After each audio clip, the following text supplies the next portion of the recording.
Hey guys, my name's Jason, and today we are going to take a look at the AllPowers 4000.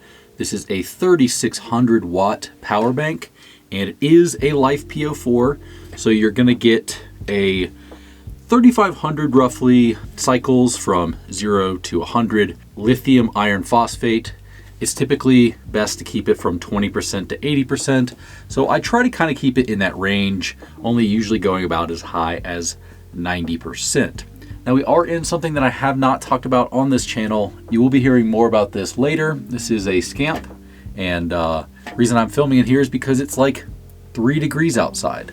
So let's go ahead and get started with this power bank. Now you see here on the screen, this is touchscreen. I'm gonna go ahead and remove this. So I'll go through this menu a little bit more in a little bit, but let's go ahead and focus on what you can charge with it. So over here we have two of these USB-Cs here. You also have USB-A. You've got a top row and a bottom row, 18 watt and 12 watt here. So you've also got a car cigarette lighter. This is the one that I've used the most on this because I've run my diesel heater off of this power bank. You've also got wall outlets here. These are 20 amp on either side. And a really cool thing is right here, you also have an RV plug right here.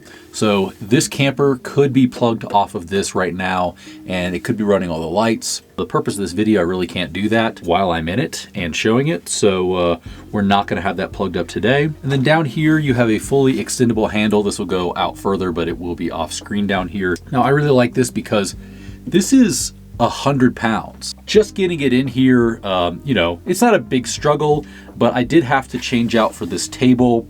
The table that comes with this would not be able to hold this, and it's likely you're not going to keep this on the table anyway, so who really cares?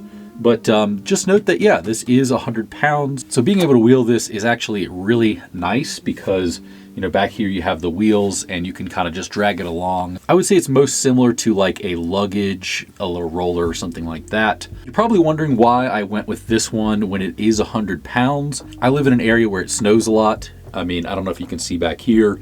There is quite a bit of snow out here, and occasionally our power grid will go down. You know, the infrastructure isn't completely infallible, even in places where snow happens all the time. So on occasion, our house power does go out. This 3600 watt one here is pretty much going to be able to do everything I need it to do. So I have some other banks that are around the 2000 watt hour size, and while those are pretty good, you know, if you need more, this is definitely a great option to go with. So on top, you do have 2 handles, which is definitely a necessity when the unit itself weighs 100 pounds.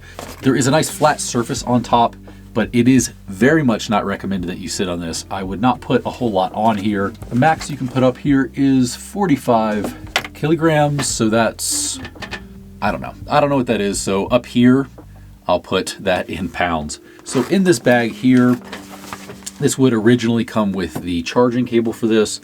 Now I really do like this charging cable because on a lot of power banks that I've gotten, you have to put a little brick on there with them, and you have basically 2 cables to keep up with. This one only has the one, and that is definitely a bonus or a point for the AllPowers. On top of that, you're also going to get your manual. As always, I would recommend reading through this because there are some things on here that are actually very interesting, like this is voice activated as well. So we'll talk a little bit more about that, but it is very interesting, some of the features that are on this. So I would definitely recommend reading through this as you see some time. And you also get with that solar charging as well. So I don't have solar from AllPowers, but I do have other ones, and most of them use this exact same charging like this. So this is pretty universal. So you can see here on the screen, this is at 93%. When it comes to these very large units like this, I typically try my best not to charge it up to 100, and I try my best not to get it below 20%. I don't think I've even gotten this one below 50% yet. On the top here, you will see that this is where the input comes in. Now, I was charging this earlier and it was showing, how much was actually coming in from the wall. If you charge here on DC, you will see that number come up there. The AC load and the DC load are on these sides. I have nothing plugged in right now, so those are going to be 0. So we also have at the top here an indicator for Bluetooth, Wi-Fi, and the time. So we're going to go to settings here. Now, language, that's going to be, if you're watching this, it's probably going to be English. Mode is normal. That also has eco mode. I'm just going to leave that in normal. Frequency can be 50 or 60 hertz. I keep it on 60. So the buzzer, I usually keep that on. I don't know why it's called buzzer. I would call it like a chime or something like that, but it's called buzzer here. So over here on the next screen, you have Bluetooth. That's off. That is on. You've got your work mode here. Now this one is very interesting. This is the voice commands here. Now I have to look in the manual to remember what those are, but I do know that you just say, "Hello, AllPowers." Hi, here I am. You can control on here, after you've prompted it, you can control and tell it a number of different functions that are going to be on here. Sorry, that's a little bit blown out. So this one here, I'm going to typically leave this off because for me, I usually have this power bank pretty close to where I am, so I don't really need it to talk and do stuff, but it is very interesting. So you're also going to have Wi-Fi settings here. I'm not going to click on this because I just tried that a second ago. I had to cut it because it showed my all my networks around, so we're not going to show that. And then on the next one is going to be backlight, and you can dim it and make it brighter there. So on data here, we're going to have company. So the company here is going to be AllPowers. That is spelled incorrectly on mine, company. So this is a very early version that I got. I got this 2 or so months ago. This will probably likely not say company incorrectly. See all of the version, all that information there. And on logs, this is where you will see fault messages. If you have any kind of errors, they have that in the booklet. If there's any kind of errors, it's kind of like my diesel heater, where if there's any kind of errors, it'll kind of tell you what they are. And then once you can fix those, you just clear those messages. All right, so now we are at the back of the unit. You'll see the other handle here. You can see that these actually have nice grips on them. Didn't really mention that before, but it's nice to have that little rubberized piece there. You can also see 2 fans right here. So in here, you've got your open close for this. This is just a way of it sensing that this is closed.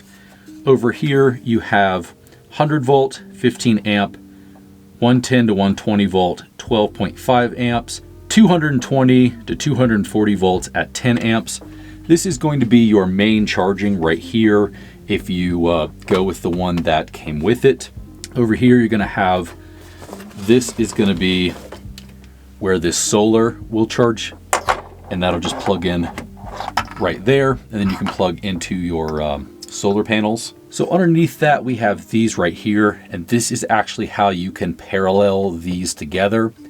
You can buy up to 6 of these and kind of daisy chain them together. So let's say somehow you actually have the money to buy 6 of these.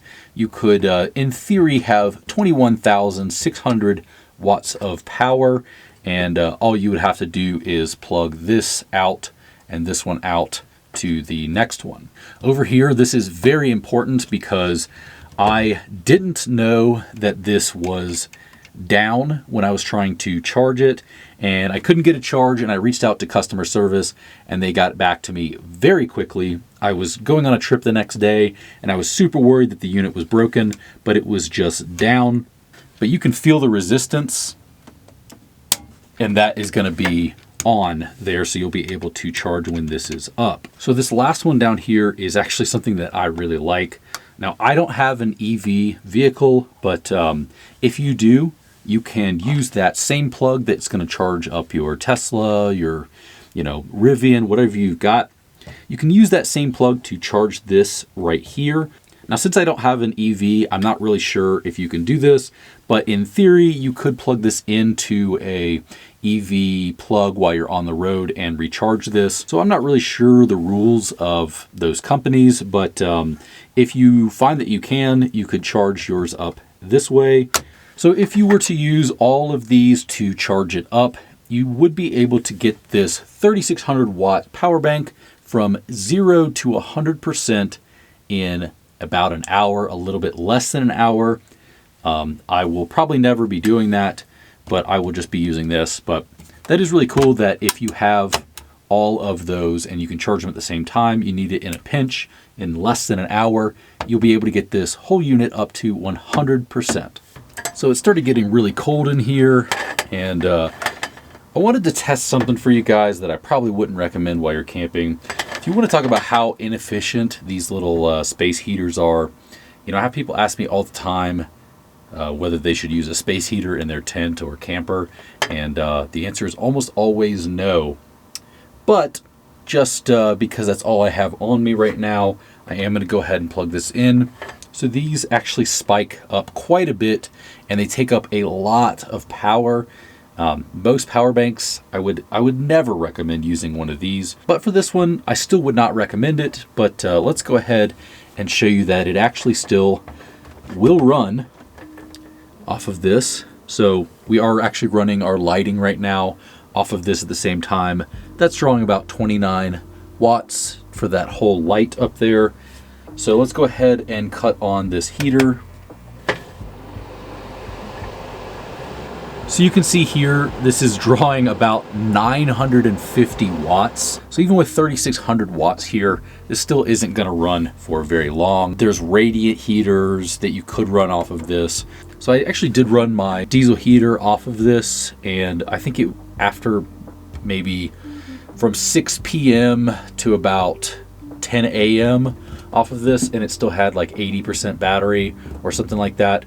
So this is a much more efficient way to heat it, is running it off of a diesel heater, running a diesel heater off of this. This can handle up to, I believe it's 6,000, I'll correct myself over here, watts in a spike or a surge. So there's not a lot that this isn't going to be able to run. So there also is an app. It is called, I believe, the AllPowers app. It's nice. It's laid out pretty well. You can easily pair this up with Wi-Fi or Bluetooth. I don't think I've ever used an app for a power bank. So, you know, for me, it's a feature that's really nice, but just something that I don't personally need. But it is nice. Let's say you leave this inside, you know, your vehicle, and you're up in your rooftop tent, and you want to, you know, make a change, cut something off or something like that. You don't have to get out of your vehicle. You can just, you know, do it via Bluetooth. You know, if you do need something that's going to work for your RV, for your overlanding, for your house, or anything like that, this is going to be able to get pretty much everything you need. And really, if I'm being honest, the only thing that I can say is a downside to this is that it is very heavy.